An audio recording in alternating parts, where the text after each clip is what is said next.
Continuando, pessoal, aqui falaremos agora do rei Josias, que já é posterior a Ezequias. Já vai para mais de 100 anos depois do cativeiro assírio, correto? Josias ele reinou de 640 a 609 a.C. Praticamente quase 100 anos aí depois do cativeiro assírio. Segunda Crônicas 34, verso 21, diz assim: Ide, consultai ao Senhor por mim e pelos que restam em Israel e em Judá, sobre as palavras deste livro que se achou, porque grande é o furor do Senhor, que se derramou sobre nós, porquanto nossos pais não guardaram a palavra do Senhor, para fazerem conforme a tudo quanto está escrito nesse livro. Aqui o rei Josias, você vê que o povo não tinha acesso à informação, ele encontrou partes da Torá e rasgou até as vestes e viu que o povo não estava obedecendo. Aí o que ele fala? Ele fala para falar para os restantes de Israel e em Judá. Ou seja, as 10 tribos estão ali, parte das 10 tribos. Quase 100 anos depois. E eles foram se multiplicando, correto? Aí vai falar de Uquias, né? Vamos ver as partes mais importantes aqui que eu separei. Segunda Crônicas 35, verso 18, diz assim: Nunca, pois, se celebrou tal Páscoa em que Israel, desde os dias do profeta Samuel, nem nenhum rei de Israel celebrou tal Páscoa como a qual celebrou Josias, com os sacerdotes e levitas e todo Judá e Israel, que ali se acharam, e os habitantes de Jerusalém. Ele fala de sacerdotes, levitas, todo o Judá e Israel. Israel aqui está falando das 10 tribos, pessoal.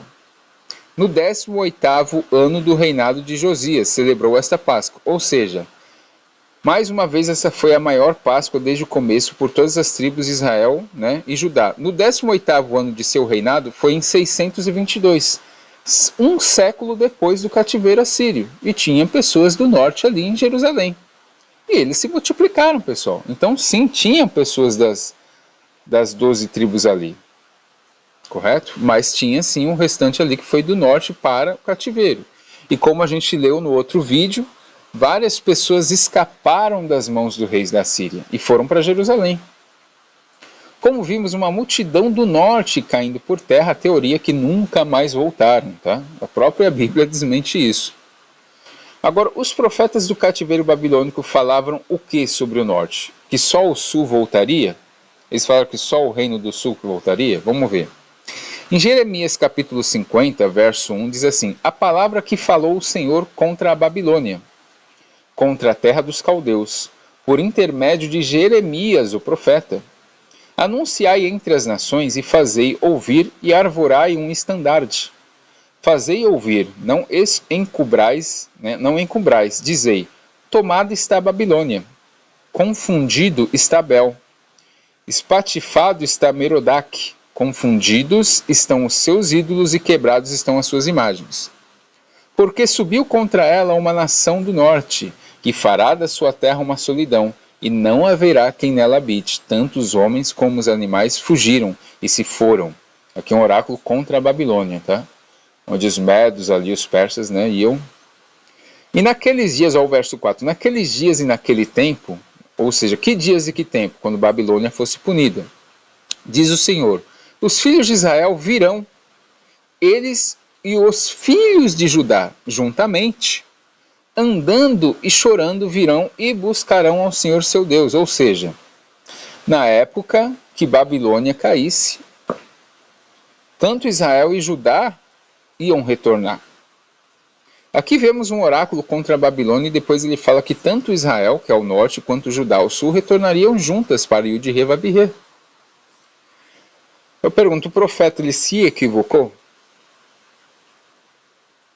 Jeremias 3,11 diz assim: E o Senhor me disse, já a rebelde Israel mostrou-se mais justa do que a aleivosa Judá.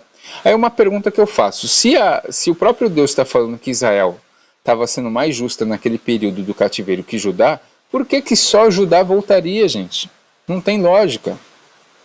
Eu sei que a maior parte das tribos do norte ficaram espalhadas, mas voltou gente do norte. E outra, o Flávio Josefo também ele fala que muitos voltaram no meio do caminho. Muitos não quiseram voltar para Jerusalém. Por quê? Porque já construíram famílias em outros locais. Então, para eles não tinha muito sentido ir para Jerusalém novamente, sendo que boa parte nasceu na Babilônia. Correto? Verso 12. Vai, pois, e apregoa estas palavras para o lado do norte. E dize, volta, ó rebelde Israel. Diz o Senhor, e não farei cair a minha ira sobre ti, porque misericordioso sou, diz o Senhor, e não conservarei para sempre a minha ira. Aqui ele diz ao norte que sua ira não iria durar para sempre. Né? Verso 13, somente reconhece a tua iniquidade que transgrediste. Contra o Senhor teu Deus estendeste os teus caminhos aos estranhos, debaixo de toda árvore verde, e não deste ouvidos à minha voz, diz o Senhor. Convertei-vos, ó filhos rebeldes, diz o Senhor, pois eu vos desposei e vos tomarei, a um de uma cidade e a dois de uma família, e vos levarei a Sião. Isso aqui é uma promessa para o norte, tá? O retorno a Sião. E dar-vos-ei pastores segundo o meu coração, os quais vos apacentarão com ciência e com inteligência. E sucederá que, quando vos multiplicardes e frutificardes na terra, naqueles dias, diz o Senhor, nunca mais se dirá, a arca da aliança do Senhor nem lhes virá ao coração, nem dela se lembrarão, nem a visitarão, nem se fará outra. Promessa cumprida. E não teve mesmo arca da aliança no segundo templo. Correto? Então esse negócio de arca da aliança é uma coisa do passado. O judaísmo do segundo templo não tem arca da aliança.